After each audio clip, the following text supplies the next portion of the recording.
What if you woke up on an alien spaceship, strapped to a chair and told you were the key to saving two entire worlds? A simple mechanic from Earth thrown into a prophecy, forced to bond with a powerful alien princess, and the fate of humanity hanging on your every choice. This isn't just a story about survival. It's about destiny, deception, and a decision that could unite or destroy civilizations. If you're new here, make sure to subscribe to the channel and show some love, with a thumbs up by liking the video. Now let's dive into this unforgettable journey. Jonah Reeves opened his eyes to the strange hum of machinery and a flickering blue light that danced across the walls like water. His head throbbed, and his mouth was dry, like he'd been asleep for 100 years. He tried to move, but his arms and legs were tightly strapped to a cold metal chair. Panic rushed through him like electricity. This wasn't his bed. This wasn't even Earth. The last thing he remembered was sitting on his couch, half watching a documentary about black holes while eating leftover noodles. Now he was in a room that looked like something straight out of a sci-fi movie. The walls shimmered, shifting in waves, almost alive. Everything smelled sterile, like metal and ozone. "Where am I?" he muttered, voice scratchy and unsure. No answer came. Just the low hum of unfamiliar machines and the soft pulse of lights that seemed to breathe with the room. He pulled against the restraints, but they didn't budge. His heart pounded louder with each passing second. Had he been kidnapped? Was this some twisted experiment? Before he could spiral further into fear, a section of the wall slid open with a smooth whoosh. 3 tall figures stepped in, their footsteps almost soundless. They were dressed in long silver robes that shimmered like stars, and their faces were hidden beneath smooth metallic masks shaped like elongated teardrops. They moved like they floated, too graceful to be human. One of the figures stepped forward. The mask retracted with a soft hiss, revealing a face that stopped Jonah's thoughts entirely. It was unlike anything he had ever seen. Luminous, pale, skin, high cheekbones, and large violet eyes that glowed faintly. The alien looked elegant and strange, a being that didn't belong in any human dream or nightmare. The being stared at Jonah with an expression that was hard to read, somewhere between curiosity and command. "You are awake," the alien said. Its voice was soft but carried power, like it echoed inside Jonah's skull. "Yeah, no thanks to you," Jonah shot back, his voice trembling despite his attempt at sarcasm. "What is this place? Why am I tied up?" "You have been brought aboard the vessel Stellar Verge, a ship of the Myrenian dynasty," the alien replied calmly. "You were chosen." Jonah blinked. "Chosen? For what? I didn't enter any contests. I don't have space miles. I fix motorcycles in my garage, not save galaxies." The alien tilted its head as if trying to understand him. "Your presence here was foretold. Your DNA matches the sequence written in the prophecy of Ryle. You are the one." "The one what?" Jonah shouted, struggling harder against the restraints. "You people have the wrong guy." But the alien was already turning away. It gave a small gesture, and the other 2 robed figures moved to release Jonah. Their touch was firm, but not cruel. As soon as his limbs were free, he jumped to his feet, legs wobbling slightly. "Don't try to run," the first alien said. "There is nowhere to go." That part, Jonah couldn't argue with. Outside the room was a long corridor with glowing lines running along the floor and ceiling. The walls pulsed faintly and the air felt warmer, as if the ship had its own heartbeat. The aliens led him through the hallway without a word. Jonah considered trying to fight or run, but something told him that wouldn't end well. Besides, he was still too dizzy to pull off a heroic escape. They arrived at a large door that looked like it was made of liquid crystal. It opened slowly, revealing a massive circular chamber that took Jonah's breath away. The room was high and grand, the ceiling lost in shadows. The floor sparkled like glass, and strange symbols floated in the air, glowing softly in blue and gold. At the center was a throne unlike anything he'd ever imagined, made of hovering crystal shards that shifted gently around a central seat. Upon it sat another alien, more regal and imposing than the others. This one had silver hair that cascaded like a river of moonlight, and a crown that floated just above her head. held by some invisible force. Her gown shimmered with colors Jonah didn't even have words for. She radiated power, like she was born from stars. Her golden eyes locked onto Jonah, and for a second he forgot to breathe. The guards pushed him forward, and he stumbled, landing on his knees. "Stand," the regal figure said, and he did, trembling slightly. "Who are you?" Jonah asked, his voice barely above a whisper. "Why am I here?" "I am Queen Lyra, ruler of the Myrenian people," she said. "You are here because the fate of 2 worlds depends on you." Jonah's mouth fell open. "There's been some mistake. I'm not a hero, I don't have powers, You are not here by accident," Queen Lyra interrupted. "The prophecy was clear. You, Jonah Reeves of Earth, are the one who will decide our future." He looked around the room, trying to find some way out, some proof that this was just a weird dream. But the polished floors and glowing symbols didn't vanish. The cold air didn't change. This was real. And he was in way over his head. Jonah took a shaky breath. "If I'm the one deciding your future, that's probably a bad sign." Lyra's expression did not change. "We shall see." And just like that, Jonah Reeves, motorcycle mechanic, part-time stargazer, and full-time realist, found himself at the heart of an alien prophecy he never signed up for. Jonah stood in the middle of a vast training hall, feeling like the lead actor in a movie he never auditioned for. The ceiling stretched high above, covered in glowing symbols that slowly shifted colors, and alien figures watched silently from upper balconies. Their glowing eyes made it impossible to tell whether they were judging, laughing, or just curious. Jonah rubbed his arm nervously, still sore from being dragged into this bizarre world.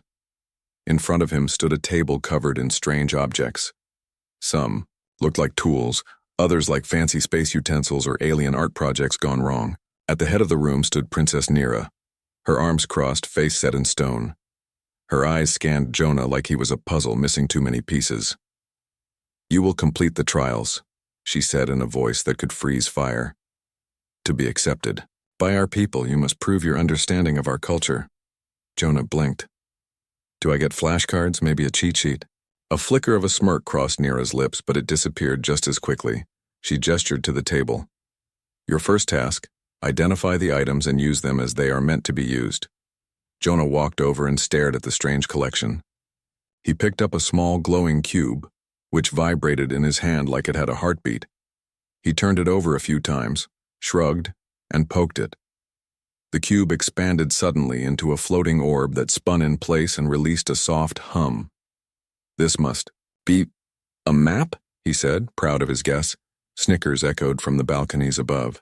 Nira raised an eyebrow. "That," she said, "is a grooming sphere. It styles hair." "Oh," Jonah said, clearing his throat. "Good to know. I'll save it for my next space haircut." He moved on to a sleek rod with glowing lines along its surface. He tapped it against his hand, expecting it to do something magical. It buzzed lightly and lit up. "All right. This is definitely a weapon." "Wrong again," Nira said without hesitation. "It is used in royal dances during harvest celebrations." Jonah frowned. "Do you people weaponize everything fun?" The crowd chuckled, and for a second even Nira looked amused. Then her voice turned serious. "Next test, the physical trial." Before Jonah could respond, a door opened behind him and a tall, muscular Myrenian stepped out.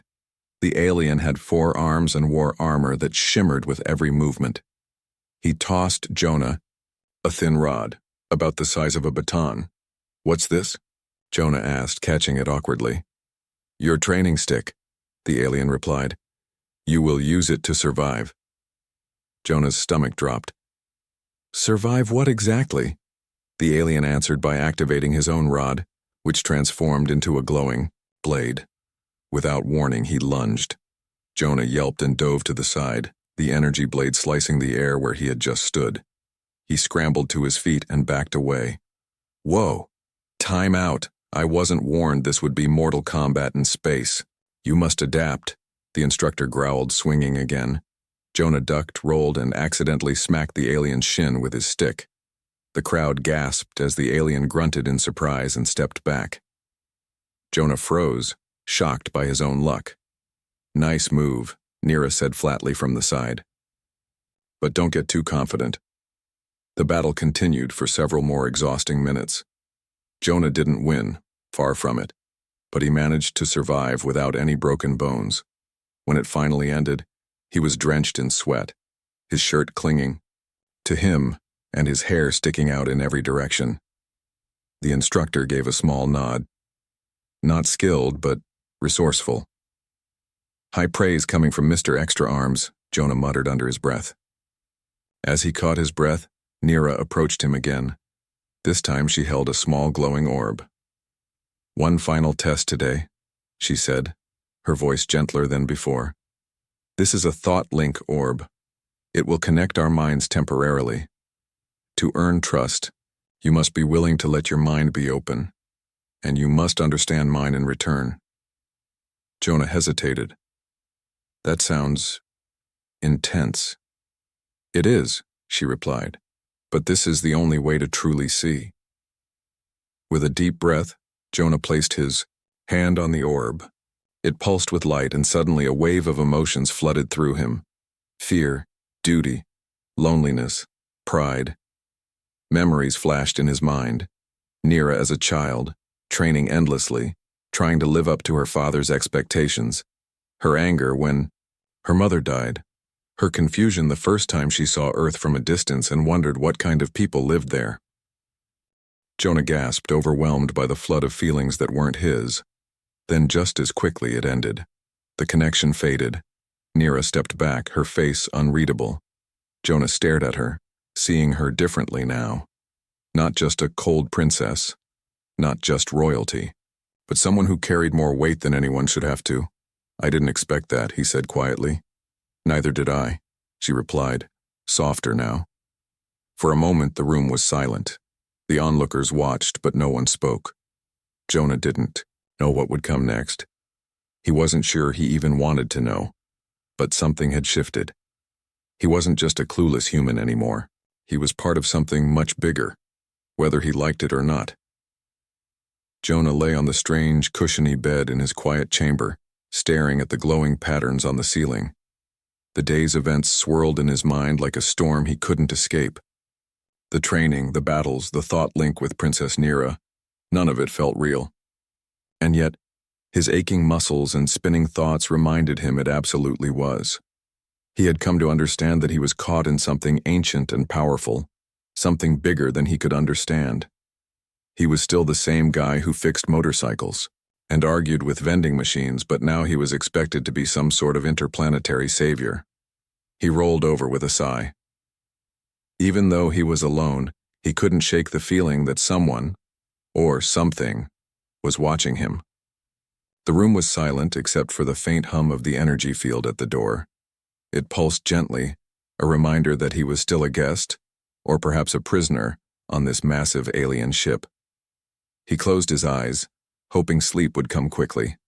But then he heard it. A soft click, the kind of sound that didn't belong in the rhythm of this place. Jonah sat up fast, his eyes searching the room. The door slid open slowly and silently, revealing a figure cloaked in dark, simple robes. Not the polished silver and white outfits worn by the royals or guards. This one was different, suspiciously different. "Who are you?" Jonah asked, his voice low and wary. The figure stepped inside and closed the door behind them. They pulled back their hood, revealing a young Marinian with pale blue skin and sharp features. Their eyes gleamed with intensity. "My name is Riven," the stranger said quietly. "I don't have much time. You are in danger." Jonah blinked. "Thanks for the warning, but I kind of figured that out after the first death stick training session." Riven didn't smile. Instead, they walked closer and lowered their voice to a whisper. "The Queen and the Council aren't telling you everything. You think you're here to fulfill a prophecy and bring peace between Earth and our world. That's only part of the story." Jonah sat up straighter. "What do you mean?" Riven glanced around nervously, then leaned in. "The prophecy has been twisted. Long ago, it did speak of a bond between our species, a shared path forward. But the royals have rewritten it. They want control, not unity. Earth's place in this isn't as an equal partner, it's as a subject. Jonah frowned.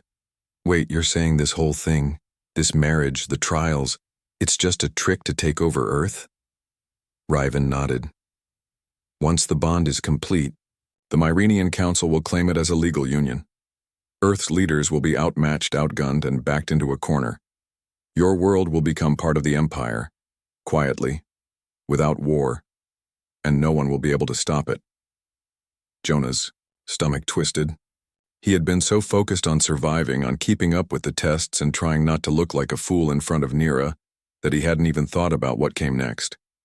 What happened after the ceremony? What would happen to Earth?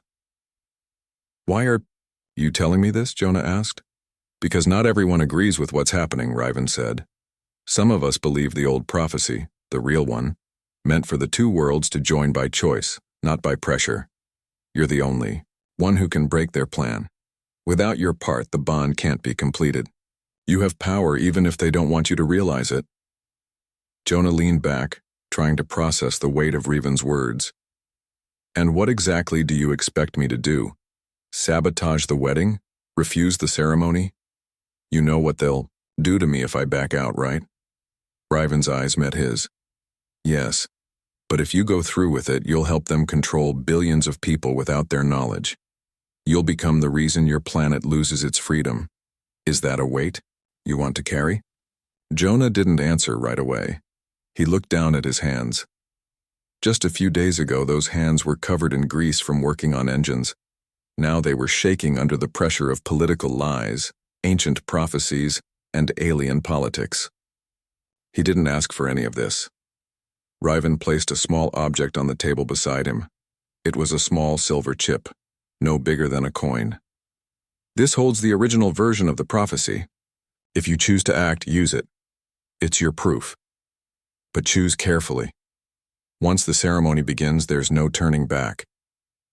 Before Jonah could respond, Riven pulled their hood back up and slipped out through the door, vanishing as quickly as they had appeared. The door hissed shut behind them. Jonah stared at the chip. Everything he thought he knew had just been shaken. Could he really go through with this ceremony now? Could he trust Nira? Or had she been part of the lie from the start? And if he did nothing, what would happen to Earth? He lay back on the bed, the small chip in his hand, his thoughts racing. The room was quiet again, but inside his head, the storm had just begun. The day of the ceremony arrived with quiet tension hanging in the air. The corridors of the Myrenian ship were unusually silent. Every wall, every light, every being seemed to be holding its breath. Jonah stood in front of a large mirror in the preparation chamber, staring at his reflection in the ceremonial robes they had given him. The outfit shimmered with threads of silver and deep blue, fitting too perfectly to feel comfortable.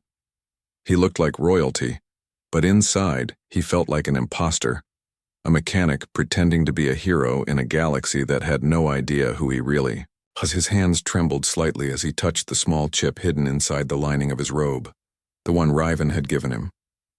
It contained the original prophecy, the truth they didn't want him to know.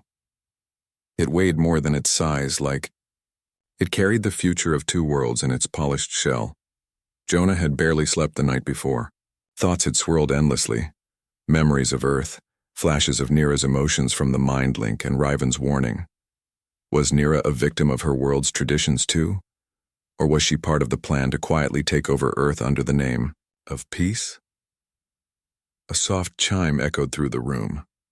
The door slid open and a royal guard nodded. It is time. Jonah followed silently. The walk to the ceremonial chamber felt longer than any trial he had endured. As he stepped inside, the crowd fell silent. Hundreds of Myrenians stood in rows, glowing eyes fixed on him. The chamber was massive, bathed in soft golden light, and at its center stood Princess Nira. She wore a robe of white and gold, her silver, hair flowing freely down her back. A thin crown floated above her head, the same way it had the first day they met. But something in her expression was different now, less cold, more thoughtful. She looked at Jonah not as a tool of prophecy, but as a person. And he looked back, unsure of everything except the weight in his chest. They approached the center platform together. A deep voice echoed through the chamber. It was Elder Marin, a high-ranking council member. Today, two worlds become one. Through the bond of unity, we step into a future of peace and strength. Let the chosen fulfill the ancient rite. A pedestal rose from the floor between Jonah and Nira. On it sat a shimmering crystal sphere, the bonding relic. Once both placed their hands on it, their link would be sealed. The final step. No undoing it. No turning back. Jonah stared at the relic, then glanced at Nira. "Before we do this," he said quietly, "can I ask you something?" She nodded slowly. "You may." "If you knew the prophecy had been changed, if you found out it wasn't about marriage or control, but about understanding and choice, would you still go through with this?" Nira's eyes narrowed, but not with anger. She looked curious. "What do you mean?" Jonah reached into his robe and pulled out the chip. Gasps echoed across the room as he placed it gently on the pedestal beside the relic. The orb flickered, reacting to the chip's presence. Then, without being touched, the crystal began to glow brighter. Symbols lifted into the air, old symbols that shimmered in deep gold. They moved and reshaped, forming a projection for all to see. A voice, soft and ancient, filled the room. The chosen bond is not one of flesh or power. It is one of shared understanding. Through thought and heart, two minds from distant stars shall bridge the divide. The crowd murmured. Elder Marin looked confused. Nira stared at the floating words with wide eyes. Slowly, she turned to Jonah. "You had this all along?" "Someone gave it to me," Jonah said. "Someone who believes in truth more than tradition." Nira looked back at the words, then down at the relic. "So it was never about marriage. It was about connection." Jonah nodded. "A bond of understanding, not control." She was quiet for a long moment. Then, without a word, she stepped forward and placed her hand on the relic. Jonah hesitated for just a second, then placed his hand beside hers. The relic responded instantly, pulsing with a soft, warm light. A wave of energy washed over them, gentle and calm. And then it happened. Again, they saw into each other's minds. But this time, it was clearer. Jonah felt Nira's deep wish for peace, her exhaustion from carrying the expectations of her people, her loneliness in a palace full of advisors and duty. Nira felt Jonah's stubborn hope, his need for fairness, and the strange courage he found even when he was terrified. When the connection faded, the chamber was silent. The relic dimmed, but the feeling it left behind stayed strong. Nira stepped back and turned to the crowd. "The prophecy has been misunderstood," she said clearly. "This bond is not about ownership. It is about unity of spirit, and we have taken the first step." The council murmured again, but this time with less resistance. Elder Marin gave a slow nod. Jonah let out a shaky breath, half expecting someone to shout or drag him away. But instead, the crowd began to applaud, softly at first, then with rising strength. Not because they had witnessed a royal marriage, but because they had witnessed something greater, two beings choosing truth over tradition. Later, Nira stood beside Jonah, watching the stars from the ship's observation deck. "You changed everything," she said. "No," Jonah replied. "We did. Together." And in that quiet moment, surrounded by stars, they both understood that the future didn't need to follow the old rules. It could be rewritten, one honest choice at a time.